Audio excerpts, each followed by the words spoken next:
자, 교환 받으시고 드시면서 자연스럽게 진행할게요. 오늘 구하는 자에게 주시는 성령이에요. 딱 전에 우리 하던 진로가 이제 막 성령님에 대한 얘기를 쭉쭉 가고 있었는데 마침 지금 우리가 진행하고 있는 본문도 본과 본문도 성령님에 대한 내용들이 가고 있죠. 그래서 제가 질문을 먼저 하나 드릴게요. 여러분에게 여기 써있죠. 붉은 글씨로 성령 충만이라는 얘기 많이 들어보셨을 거예요. 성령 충만하시옵소서. 심지어는 찬송가의 어떤 한 섹션이 다 성령님에 대한 그 섹션이 쭉 있을 만큼 성령 충만을 우리가 받아야 된다라고 그렇게 표현들 많이 하시고, 근데 젊은 층은 좀 잘 안 쓰는 것 같아. 젊은 층은 성령을 잘 언급을 안 해. 젊은 층이 성령을 언급하는 쪽은 저쪽 완전 많이 간 쪽, 즉 은사주의, 좀 신비주의, 좀 극단적 신비주의 쪽에서만 많이 얘기하지 잘 얘기를 안 했던 것 같아요. 그래서 성령님에 대한 담론이 좀 많이 필요한 것 같아서 진행을 해보도록 하겠습니다. 질문할게요. 성령 충만이란 개념에 대해서 우리가 정확히 알고 있던, 그냥 느낌상으로 알고 있던, 어쨌든 얘기는 들었을 거예요. 근데 이제 두 가지 중에 이제 선택을 한번 해보세요. 성령 충만이라는 게 시간이 지나면 우리가 예수님을 믿고 나서 계속 이렇게 그냥 살다 보면은 성령 충만해지는 것은 시간이 지나면 이루어지는 개념이다. 와, 성령 충만은 우리가 바라고 구해야 되는 것이다. 중에 어떤 것일까요? 네, 어서오세요. 강의 중이긴 하지만 성령부 교사에게 직접 전달해 주는 편집점을 어떻게 잡아야 될지 모르겠지만 이래놓고 통으로 그냥 다 나갈 수도 있고. 여러분 어떻게 생각하세요? 성령 충만은 그냥 믿는 자 안에서 자연스럽게 이루어지는 것이다? 아니면 우리가 하나님께 바라고 구해야 되는 것이다? 어떤 것 같아요? 바라고 구해야 되는 것 같아요? 그렇게 생각하는 이유가? 위에 말씀에 너무 스포일러 했구나. 이걸 가려놨어야 되는데. 이런. 제가 이걸 만든 지가 꽤 돼가지고 지금 감을 잃었네요. 위에 말씀 우리 한번 읽어보죠. 너희가 악할지라도 좋은 것을 자식에게 줄 알거든. 하물며 너희 하늘 아버지께서 구하는 자에게 성령을 주시지 않겠느냐 하시니라. 예, 좀 특이한, 성경에는 딱 떡하니 써있는데 우리에게는 약간 생소한 표현이 나오죠. 구하는 자에게 성령을 주시지 않겠느냐. 어떤 사람은 또 이렇게 얘기합니다. 신앙생활을 이렇게 하면서 이런 생각을 하세요. 나는 정말 그걸 원해. 나는 성령 충만하길 원하는데 하나님께서 주시지 않는 것 같다 라고 이렇게 생각하는 분들이 있어요. 근데 이게 여러 측면에서 똑같이 얘기할 수 있는 부분인데 우리가 신앙생활을 할 때 두 가지 측면이 있습니다. 하나는 하나님께서 많이 하실 수 있고 하나님께서 하셔야 되고 하나님께서 하시기를 바라야 되는 측면이 있어요. 그리고 두 번째 측면은 내가 해야 될 게 있어요. 근데 이제 이 질문도 마찬가지죠. 성령님을 우리가 구해야 되느냐 하는 이 문제에 있어서도 무엇이 하나님께서 하실 부분이고 무엇이 우리가 해야 될 것인지에 대한 그런 이해가 혼동할 때, 그게 혼란스러울 때 이게 정리가 안 되거든요. 근데 보통은 또 한때 이게 또 되게 유행하던 그런 트렌드가 있었잖아요. 다 주님께 맡겨드리리. 그 가사를 보면 또 다 나와. 주님 손에 맡겨드리리 나의 삶. 그 자체는 맞아요. 근데 일단 맡겨드린다는 게 구체적으로 뭔가. 어떤 신학생이 이제 시험 기간에 시험을 치는데 신론 과목을 시험을 치는 거예요. 근데 이제 공부를 안 했어. 그래서 답안 이제 서술형에다가 이제 교수님한테 이렇게 쓴 거죠. 주님 손에 맡겨드립니다. 하면서 그럼 교수부 A 플러스 줘야 될까요? 주님 손에 맡겨드린다는 그 신실한 믿음을 보고 다 내려놓은 모든 걸 다 내려놓고 주님께 맡깁니다. 공부까지 내려놨어요. 뭐 저도 내려놓으면서 저도 사역을 내려놓을 거야. 좀 이따가 제가 설교하러 들어가야 되는데 내려놓을까요? 뭘 내려놔야 된다는 걸까? 거기서 내려놓는 걸 강조했던 거는 하나님 없이 우리 스스로 하나님을 배제하고 우리의 악한 어떤 본성대로 하려고 했던 그런 악한 자아를 그걸 내려놓자고 얘기를 하는 거지. 그러니까 결국은 제가 말씀드리고 싶은 거는 성령 충만도 동일한 프레임으로 우리가 생각을 할 때가 있다는 거예요. 우리가 하나님께서 주시는 거야. 성령 충만을 주시는 거기 때문에 우리는 그냥 가만히 기다려야 돼. 주님을 기다립니다. 오셔서 다스리소서. 언뜻 보면 맞는 말 같은데 그 적용을 어떻게 하느냐에 따라서 그게 맞을 때가 있고 그렇게 해서는 안 될 때가 있는 거죠. 나는 원하는데 하나님께서 내가 성령 충만하게 되는 걸 원하지 않으시는 것 같다 라는 이 질문은, 이런 생각은 완전히 오류라는 걸 알 수 있죠. 여러분, 성령 충만을 그러면 여기 이제 누가복음 이 본문 말씀에 보면은 구하는 자에게 주신다 그랬는데, 여러분 정말로 그거를 구하고 있냐 말이에요. 그러니까 이 질문을 다시 이해시키면 이런 거죠. 나는 원하는데 하나님이 안 주는 건 없다라는 거예요. 나는 원하는데 하나님, 물론 있습니다. 여러분이 나는 로또를 원하지만 하나님 안 주셔.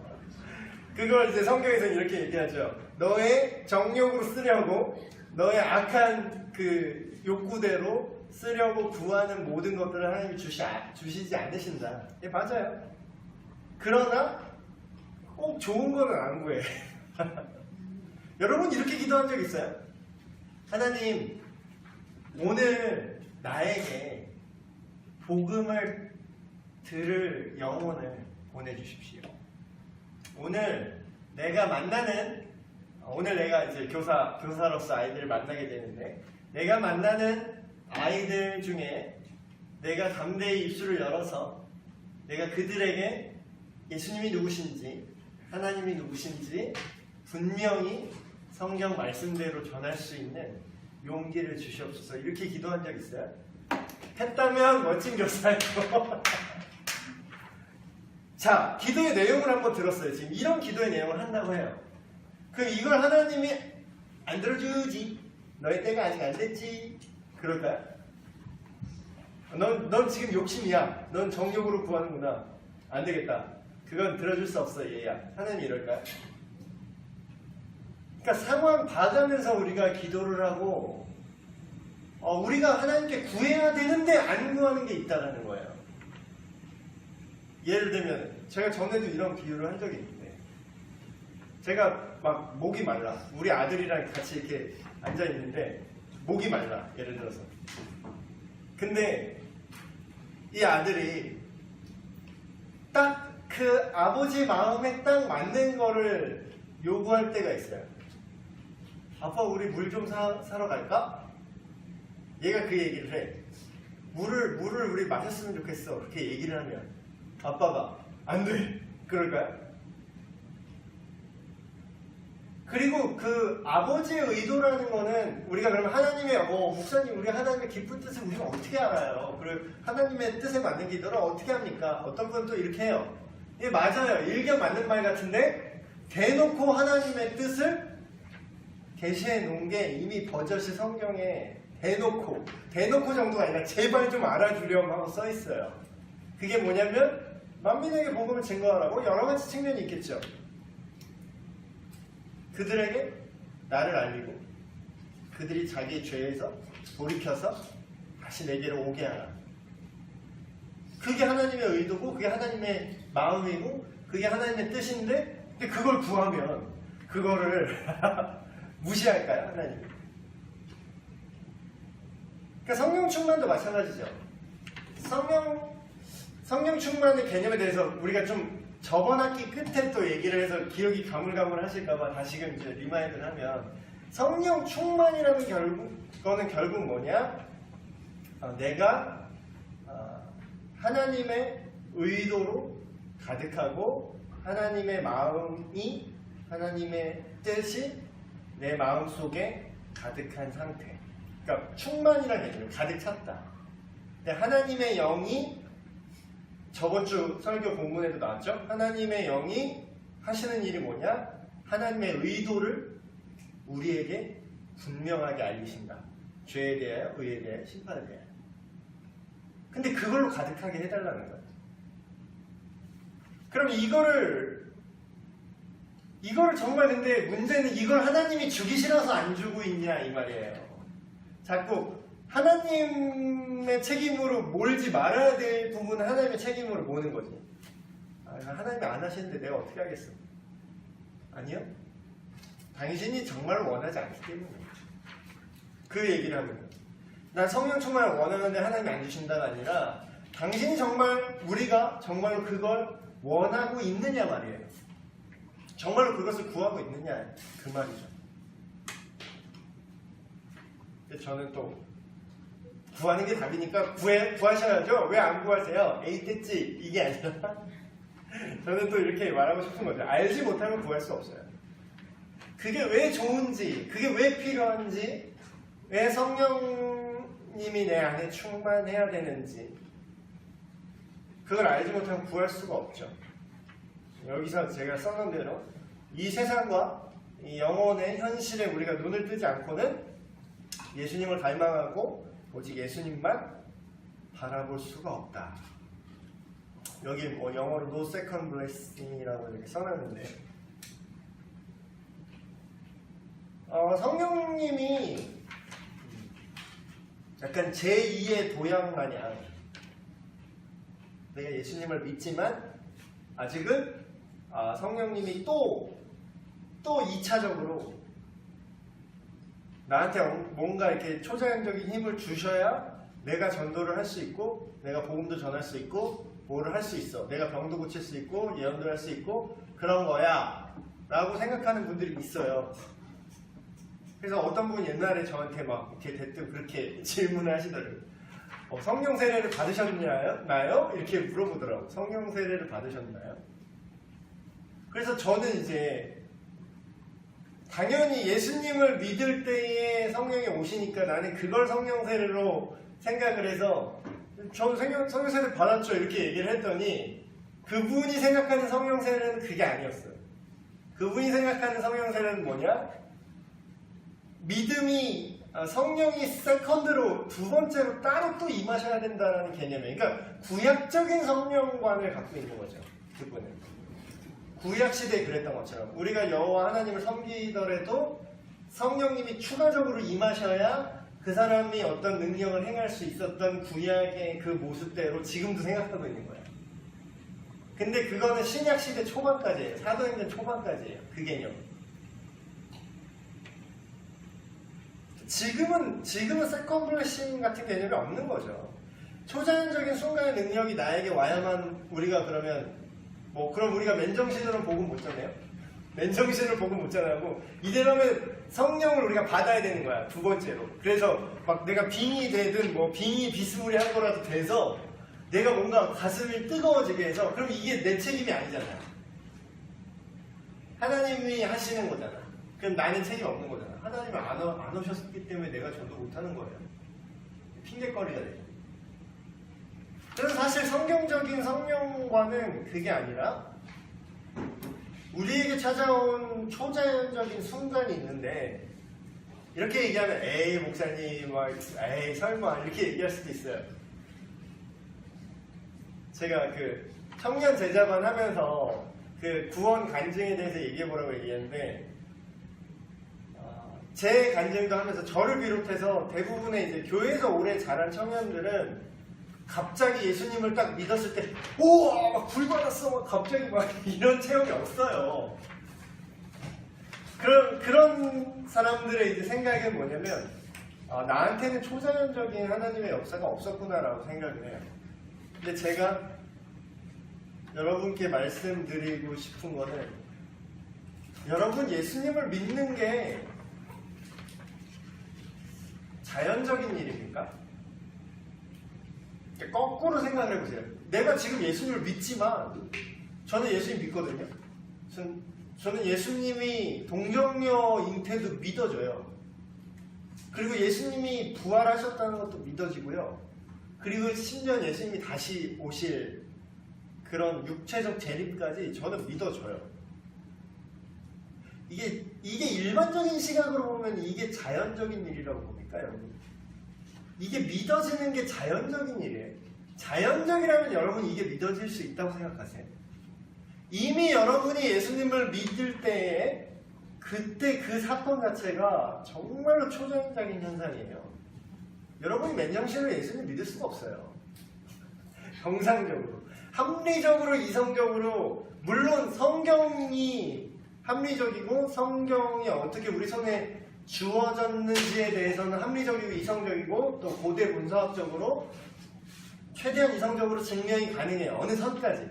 그러나 그 문서가 담고 있는 내용이 우리가 과학적으로 다 증명돼서 믿어지나요? 우리가 예수님을 믿을 때 이미 믿어졌다는 그 사실 자체는 엄청나게 말도 안 되게 초자연적인 일이에요. 우리가 그걸 인식하지 못해서 그렇지. 더 이상 무슨 기적이 필요합니까? 더 이상. 심지어는 그렇게 얘기해요. 예수님이 그렇게 얘기해요. 더 이상 니네 자꾸 표적을 보여달라고 그러고 기적을 보여달라고 그러는데 내가 십자가에 못 박혀서 3일 만에 부활한 그 이외에 무슨 기적이 더 필요합니까?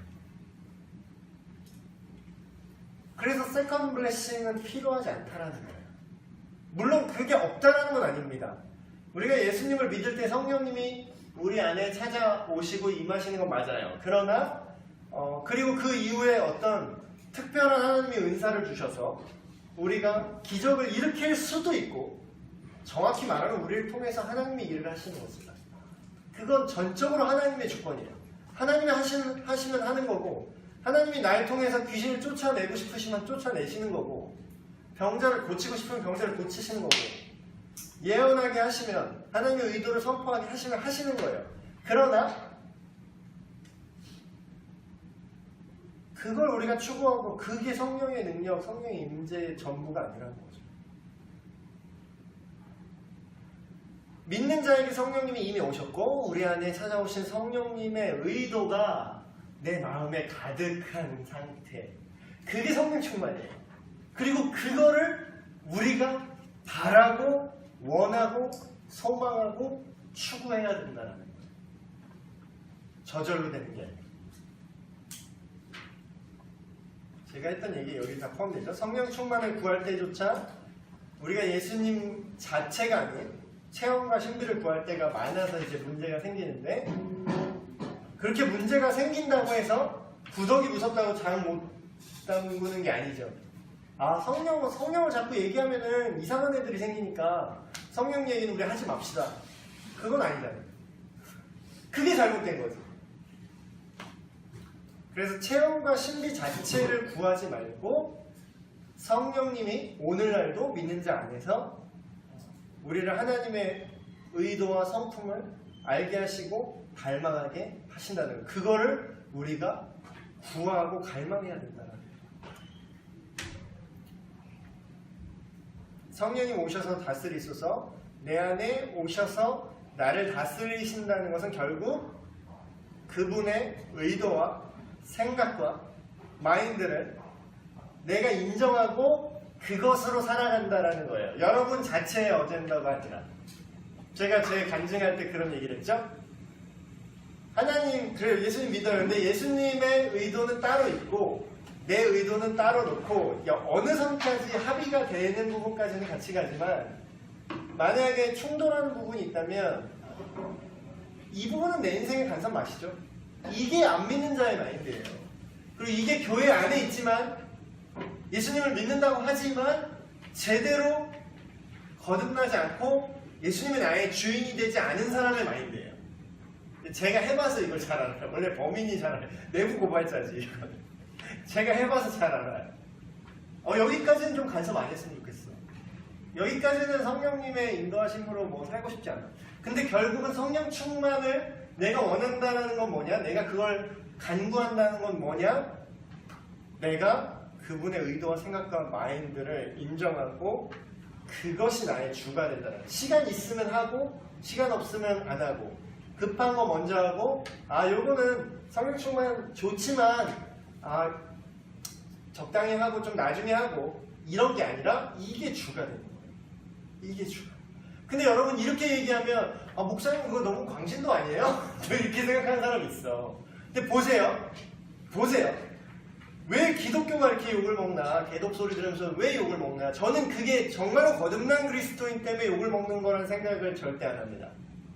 그거는 교회 안에 기독교라는 그 그룹 안에 속해 있지만 사실상 성령 충만하지 않고 뭐 좀 세게 말하면 거듭나지 않은 그리스도인이 아니지. 사실 거듭나지 않은 그리스도인은 그리스도인이 아니에요. 거듭나지 않은 교인들이 일으키는 문제라고 생각해요. 왜냐하면 만약에 정말로 제가 이 얘기를 하잖아요. 너무 광신적이라고 생각하잖아요. 이렇게 얘기하면 성령 충만에 대해서 이렇게 기독교의 정수를 하나의 말씀의 본질을 딱 얘기하면 너무 광신적이라고 생각하는데 그렇게 생각하는 사람들이 그런 문제를 일으켜요. 자 보세요. 싫어하진 않아. 예수님의 가르침을 싫어하진 않아. 정말 양심 있으면 예수님의 가르침을 얘기하잖아요. 그러면 그게 나쁘다고 말하는 사람은 없어요. 그게 악하다고 말하는 사람은 없다고. 그런데 딱 이런 마인드죠. 그거 좋고 나도 예수님 믿어요. 그러나 우선순위가 밀릴 때 이게 아무것도 아닌 것 같죠. 이게 뭐 별 차이가 안 날 수도 있어요. 이 마인드가. 근데 결정적일 때 그 사람이 뭘 선택하는지 그 사람이 만약에 뭐 예를 들어서 뭐 공무원인데 이번에 이 나라에서 국책 사업 하는데 이거 좀 잘 밀어주시죠 하고서 리베이트를 막 티 안 나게 한 몇천을 내가 찔러줘요. 그럼 이거 그 사람 디펜스 할 수 있을 것 같아요? 그 사람 적당히 이렇게 예수님의 말씀이 나쁘지 않다고 생각하지만 그게 내 삶의 우선순위고 지금 얘기한 성령 충만 내가 그 예수님의 가치관과 마인드가 나를 지배하는 그 상태 나를 가득 채운 그 상태가 아닌 그 사람이 그 유혹을 버틸 수 있을 거라고 생각해? 가만히 앉아서 2천만 원 내 통장에 꽂아준다는데 그럼 타협을 해요. 타협을 한다고요. 그러니까 계속 소리 듣는 거예요. 큰 죄를 안 짓더라도 그 작은 차이가 참된 그리스도인과 이름뿐인 그리스도인의 결과적인 차이를 만들어내요. 그럼 우리 작작 믿어라 그거는 광신적인 거 아니냐가 아니라 네가 똑바로 안 믿으니까 그리스도가 욕을 먹는 거예요. 예수님이 욕을 먹고 교회가 욕을 먹는 거예요. 작작 믿어라가 문제가 아니에요. 작작 믿어서 그렇게 되는 거예요. 아주 미친놈처럼 믿어야 돼요. 올인해서 믿으셔야 돼요. 목사님은 목사님이가 그렇게 얘기하지 또 이렇게 또 얘기할 수 있지만 여기서 완전히 올인해서 믿으라는 게 여러분의 모든 시간과 여러분의 직업과 진로를 다 때려치고 교회에다 재산 다 바치고 출근도 하지 마시고 24시간 교회에서만 24시간 예배하고 24시간 기도하시라고 이런 게 아니잖아요. 여러분이 계신 그곳에서 성령 충만하로 살 수 있다는 거예요. 근데 그걸 여러분이 원하시고 간절히 바라고 추구하셔야 된다는 거죠. 여러분 어설프게 예수님 믿잖아요. 그러면 여러분의 직업과 여러분의 현장에서 여러분 진짜 비참해질 거예요. 정말로 비참해질 거예요. 세상에서 볼 때도 별로고 하나님이 볼 때도 별로고 차갑든지 뜨겁든지 하나. 그렇다고 그래 목사님 내가 시원하게 세상으로 가겠습니다. 또 다음 주부터 교회 안 나옵니다. 목사님 안녕? 그러지 마시고 또 거듭난 그리스도인이 성령 충만하지 않는다는 것은 하나님의 징계를 촉발하는 거죠. 지금 제가 말씀드린 것 같아요. 내가 거듭난 그리스도인으로서 내가 정말 예수님을 믿고 내가 그게 십자가 복음이 나한테 믿어졌어. 그런데 내가 성령 충만을 추구하고 갈망하고 그걸 하나님께 구하지 않고 그것에 내 마음이 있지 않아. 그러면 뭐예요? 징계를 받게 됩니다. 이게 더 무서운 거예요. 내 자식 아니면 사실 별로 신경 안 써요. 좀 짜증은 나겠지. 아, 부모가 누군지 몰라도 참 미쳤네 하면서 그냥 이렇게 넘어가지. 적당히 나 피해 안 받는 선에서 아 그래라 하면서 이렇게 넘어가지. 내 자식이 그러면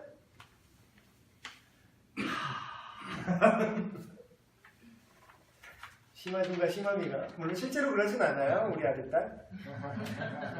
만약에 식당에 갔는데 막 미친듯이 뛰어다니면서 막 사람들에게 피해를 주고 있다면 저는 그럴 것 같아요. 내 자식이면 일로 앉아. 그래서 혼낼 것 같아요. 근데 이게 성경에도 써 있어요. 사랑하는 자녀에게 징계를 한다. 사랑하는 자녀. 이게 진짜 사랑이죠. 왜 우리의 기를 죽이고 그래요? 이건 사랑이 아니에요. 자녀를 미워하는 거예요. 잠언에 보면 그 얘기 나죠. 너의 자녀를 미워하는 자가 냅둔다고. 참 지금은 참 거꾸로 봐요. 왜냐하면 사랑이 왜곡되고 참된 사랑이 식어진 세대를 살고 있어요. 부모들도 자기는 그게 자녀를 사랑한다고 생각하지만 사실 자녀를 미워하는 거죠. 왜 우리 자식 왜 기를 죽이고 그래요? 그 폭행 가해 학생 학부모가 와서 갑질을 한다. 학교 와서. 그러니까 학생 주임을 안 맡는다 그런데요. 서로 모든 교사들이 학생 주임은 절대 안 맡기 싫어해요. 까딱하면 고소당하고 까딱하면 경찰서 왔다 갔다 해야 되고 학부모 갑질에 시달려야 하는 슈퍼 우리가 참 이 사랑의 식어진 악한 세대를 살고 있죠. 근데 하나님은 사랑하는 자녀를 징계하신다는 거예요. 여러분 조심하셔야 됩니다. 여러분이 예수님을 제대로 믿고 하나님의 자녀가 됐다면 얻어터질 위험도 있어요. 근데 이게 좋은 거예요. 이게 복이에요. 왜냐? 결국 우리에게 핍박과 인생의 고난을 통해서 우리를 쳐서 깨닫게 하시고 잘못된 길로부터 우리를 돌아오게 하시기 위해서 우리에게 고생문을 열어주시는 거죠. 고생문을. 그래서 실제로 성경의 계시록을 보면 라오디게아 교회 같은 경우에는 거의 뭐 막장 교회예요. 그런데도 하나님이 교회는 교회라고 인정을 해줬죠. 그러니까 우리가 저 이거 참 되게 여러분한테 말씀드리고 싶은 게 제가 이제 내부자라서 드리는 말씀이 아니라 목사님이니까 또 교회 이렇게 실드 치는구나 또 이렇게 얘기하는 게 아니라 여러분 교회를 욕하려면요 욕할 자격이 돼야 욕할 수가 있습니다. 저는 욕할 사람은 그걸 세우고자 열망하고 실제로 그 무너져 있는 것들을 더 이상 무너지지 않도록 또한 이미 무너진 걸 세우는 자리에 막아서는 자리에 있는 자만 욕할 자격이 있다고 생각이 돼요. 근데 무슨 뭐 한국교회가 썩었대느니 뭐 한국교회 소망 없대느니 뭐 미래 없대느니 뭐 누구 목사가 또 뭐 무슨 범죄를 저질렀느니 막 욕만 하는 분들이 있어요. 저는 되묻고 싶어요. 제가 이 얘기를 하는 게 나쁜 짓 하는 목사, 나쁜 교회 실드 치자는 게 아니에요. 저도 동의해요. 그런 거 드러내야 돼. 맞아요. 다 뭐 성범죄 다 까발려야 돼. 법대로 하세요. 그거는 하나님의 법이 사회법보다 기준이 높아야지. 전 동의합니다. 다 가감없이 까고. 그런데 그래서 어떻게 세울 건데 그것까지 고민을 하자 이거예요. 그러니까 라오디게아 교회도 마찬가지였죠. 겁나게 책망을 하고 너 그러면 안 된다. 너 그건 악하다. 예수님이 책망을 하셨지만 결국은 예수님의 의도가 뭐였죠? 라오디게아 교회 쓰레기야? 교회도 아니야? 버려. 망했어 그냥. 예수님의 의도가 그거였나요? 돌이켜서 다시 교회가 되라. 넌 이미 교회가 아닌 게 아니야. 이렇게 타락했지만 다시 돌이켜서 너의 눈먼 것을 보게 하고 너의 가난한 것을 너희 하나님 앞에 네가 가진 것이 없다는 것을 깨닫고 돌이켜라. 성령 충만 뭐 굳이 생각할 필요 있나요, 목사님? 그래도 우리 구원 받잖아요. 이런 얘기하는 분도 있어요. 네. 그래도 천국은 가는 거잖아요. 근데 이제 성경에 보면 이 비참한 구원, 부끄러운 구원, 불 가운데서 겨우 얻은 알몸만 남은 구원이라고 이런 표현이 나와요. 여러분 제일 유치하고 제일 치사한 게 뭔지 알아요? 제일 치사한 거. 딱 답만 나오면 된다라고 하는 거예요. 답만 나오면 된다. 물론 여기 막 구원론이 막 그래서 구원 받아요 안 받아요 이런 게 어떤 면에서 이 아웃라인을 잡는 게 중요할 수 있습니다. 그러나 이 자세가 참 되게 찌질한 모습이라는 생각 안 드세요? 여러분 막 집에 불났어요. 여러분 집에 불나서 눈 딱 떴는데 이미 너무 늦었어. 막 여기 막 가산을 챙기고 나오기 이미 늦었어. 심지어는 내 옷장도 이미 다 불타고 있어요. 근데 나 팬티 한 장 딱 입고 자고 있네. 그러면 아니 살아야 될 거 아니야. 그럼 뭐 빤스런 뭐 누가 빤스런이라고 또 막 그랬어요. 빤스만 입고 막 런했어. 그래서 막 꺼뭇꺼뭇해. 그래 나왔어. 그래서 산 건 산 거지. 산 건 산 거잖아요. 근데 좀 쪽팔리지 않아요? 그럼 그렇게 되기 전에 집에 불나기 전에 좀 집에 불나기 전에 좀 예방하면 안 될까요? 그래도 되지 않아요? 예, 그래 되지 않아요? 그래도 되지 않은 거 아니에요? 그래도 구원은 받잖아요. 예, 단만 말하면 구원은 받습니다. 그러나 굳이 그렇게 불타기 직전까지 빤스만 입고 이렇게 있어야 될까? 굳이? 그게 우리가 추구해야 하는 바인가요? 뭐 안전빵으로 그래도 나는 이제 구원을 받았으니까 안전빵이잖아요. 내가 어떻게 살든 내가 성령 충만하지 못하고 이 땅에서 좀 삐리하게 살아도 구원을 받는 거 아니에요? 그래서 적당히 즐기면서 살다가 가는 게 좋지 않아요? 예를 들면 이런 거예요. 여러분 통장에 100억이 있는데 여러분 통장에 100억 상상만 해도 기쁘지 않아요? 너무 현실감이 없어서 기쁘지 않죠? 좀 현실감 있게. 그럼 어느 날 좀 누가 잘못 입금해서 통장에 한 1억 정도 꽂혔어요. 여러분 통장에. 여러분 통장에 돈이 그렇게 많아요. 예를 들어서. 근데 여러분이 라면만 먹으면서 알바 뛰면서 살고 있어. 그렇게 살다 여러분 죽어. 기분 좋아요? 믿기는 믿었어. 내가 예수님 믿고 거듭났어요. 내가 하나님 자녀가 됐는데 성령 충만은 그렇게 중요하지 않다고 생각하는 사람들이 마치 이와 같습니다.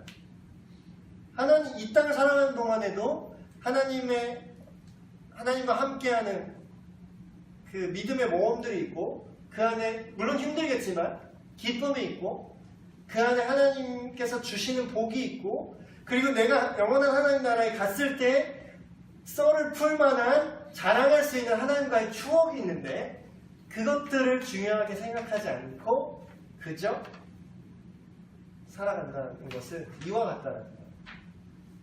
되게 비참한 거 아니에요? 되게 불쌍한 거 아니에요? 되게 바보 같은 거 아니에요? 우리의 가치관, 우리의 마음, 우리의 의도, 우리가 추구하는 즐거움 그 모든 것들이 우리가 구하는 거예요.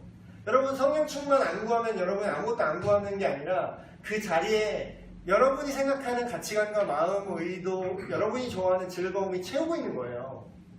빈 공간은 없어요. 여러분 마음에. 멍 때리기 대회에 나간다고 해도 사실은 여러분 영원히 멍 때리는 아니잖아요. 하나님 아닌 모든 것들이 자리를 하고 있다는 거죠. 결론을 맺겠습니다. 믿는 자에게 이미 오신 성령님, 그 성령님으로 충만하게 된다는 것을 내가 간구한다는 것은 무슨 뜻이냐? 오직 예수님이 나의 주인 된 삶. 예수님 한 분만, 더 정확히 말하면 그분의 의도, 그분의 뜻을 간절히 구한다는 거예요. 그게 성령 충만에 구한다라는 거죠. 오해에서 막 성령 충만에 구하면 어떤 초자연적인 것을 구한다고 사람들이 착각하는데 그건 있을 수도 있고 없을 수도 있는 따라오는 부차적인 문제고 성령 충만의 본질은 내가 예수님 한 분만을 간절히 바라고 구한다라는 거예요. 그래서 여러분 이렇게 강의를 들으셨는데 근데 기쁜 소식은 이거를 구하면 하나님이 준대요 안 준대요? 그러니까 야 시간 없다 좀 이따 와라 이런 구절 없어요. 그러니까 여러분 말씀을 붙잡고 기도하는 게 왜 강력한지 아세요? 하나님이 못하시는 게 있어요. 못하시는 게 뭐냐? 약속을 어기는 거예요. 절대 하나님의 약속을 어길 수가 없어요. 그래서 하나님의 이걸 갖고 이제 기도하는 거지. 하나님 어떻게 된 겁니까? 이제 갑의 위치에 잠시 서보면서 하나님 어떻게 된 거예요? 이거 구하는 자에게 성령을 주신다고 지금 약속을 해놓고 지금 이게 뭐 하는 겁니까 하나님? 그러면 하나님이 이제 이렇게 대답을 하시지. 그래 나는 너한테 줬어. 근데 네가 구하는 게 뭔지를 네가 모르면서 지금 구하고 있구나 이렇게 얘기하실 수도 있어요. 성령 충만이 어떤 마법적으로 갑자기 뿅 하고 이렇게 오는 줄 알고 구하면 이렇게 되겠죠. 그런데 내 마음과 생각이 성령 충만을 구하는 자의 자세는 그거예요. 하나님 말씀을 사랑하고 읽고 하나님께 기도하고 하나님과 만나는 시간을 정기적으로 빼놓는 거죠. 이 자체가 사실 성령 충만이에요. 그러니까 닭이 먼저인지 알이 먼저인지 모르겠지만 성령 충만의 결과인 동시에 성령 충만을 가져올 수 있는 원인이기도 해요. 여러분 한번 여러분의 마음을 이 성령 충만한 상태로 이거 자체를 좀 구하는 시간이 되셨으면 좋겠어요. 그래서 오늘 이런 얘기가 있었네 하고 쓱 넘어가지 마시고 이 말씀 붙들고 누가복음 11장 13절 말씀 붙들고 내 마음과 생각이 하나님 지금 솔직히 말씀드리면 다른 것들 너무 많이 채워져 있어요. 지금 뭐 다른 것들 내 직장 문제, 내 진로, 내 뭐 연애 뭐 여러 가지 다른 게 있지만 이런 것들보다 하나님의 뜻과 하나님의 의도가 하나님의 가치관과 하나님의 선하심이 내 삶의 기준이 되게 해주시고 내 삶의 가장 최우선순위 시간 남은 하는 찌끄레기 시간에 하는 거 말고 내 삶의 최우선순위가 되게 하여 주시옵소서. 이거를 붙들고 기도한다면 이 마음가짐으로 여러분 신앙생활을 하신다면 여러분은 성령 충만하게 되실 겁니다. 혹시 질문이나 궁금증이 있으면 언제나 카톡이 열려있고요. 오늘 그 공과 주제주 성령님의 역사죠. 오늘 짧게 공과를 말씀드리면 성령이 임하신 이후에 베드로가 설교를 할 때 사람들에게 회개라는 반응을 일으켜냈어요. 구원의 시작이 뭘까요? 정확히 말씀드리면 구원의 시작은 회개입니다. 회개. 그 말은 뒤집어서 말하면 회개하지 않은 자에게 구원이 없다라는 거예요. 근데 오늘 그 공과에서 얘기한 그 내용에는 누가 회개하게 했냐 이거죠. 베드로가 표면적으로 이제 설교를 해서 사람들이 그러면 우리가 어찌할꼬 이렇게 얘기를 했지만 사실 그걸 가능하게 한 거는 성령님이 오셔서 성령 충만했기 때문에 그 하나님의 의도를 베드로가 입을 늘려서 전달했을 뿐 사실 성령님이 말씀을 하신 거죠. 그래서 그 성령님의 말씀을 듣고 사람들이 찔려서 그러면 우리가 어떻게 해야 됩니까? 라고 회개의 마음이 되었던 거죠. 그래서 오늘 아이들한테 전달해 주실 그 핵심은 일단 회개의 필요성 먼저 얘기해 주시고 회개가 뭔지 돌이키는 거, 하나님께로 돌이키는 거. 그리고 그걸 또 설명하려면 그거부터 먼저 얘기를 하셔야 될 수도 있어요. 그럼 내가 왜 뭘로부터 돌이켜야 되는 거예요? 죄로부터 돌이켜야 된다는 건 죄가 뭔지. 이건 제가 엄청 많이 말씀드려서 이쯤 됐으면 여러분들도 제 강의를 열심히 들으신 분들은 또 죄의 개념에 대해서 충분히 설명하실 수 있을 거라 믿습니다. 믿어요. 네, 그럼 기도하고 오늘 양육반 모임 마치도록 하겠습니다. 하나님, 오늘도 거룩한 주님의 날을 맞이하였습니다. 오늘도 우리에게 맡겨주신 한 영혼 한 영혼 많은 학생들이 예배 자리로 나올 텐데 우리가 그 심령 한 명 한 명을 주님의 마음으로 바라보게 하시고 우리에게 묻는 그 모든 질문에 성령 충만하게 잘 답변할 수 있는 우리 교사들 되게 하여 주시옵소서. 이른 아침 시간 헌신하여서 주님의 참된 교사가 되기 위해서 양육받기 위해 이 자리에 나온 이 모든 교사들 삶을 축복하여 주시고 이 모든 그 앞으로의 모든 진로와 모든 삶의 영역에 있어서 주님의 선하신 인도하심 받는 귀한 우리 교사들 되게 하여 주시옵소서. 각 부서들 오늘 드려지는 예배 주님 기뻐 받아 주시옵고 모든 말씀 우리 주 예수 그리스도의 이름으로 기도하옵나이다. 아멘. 네, 마쳤습니다.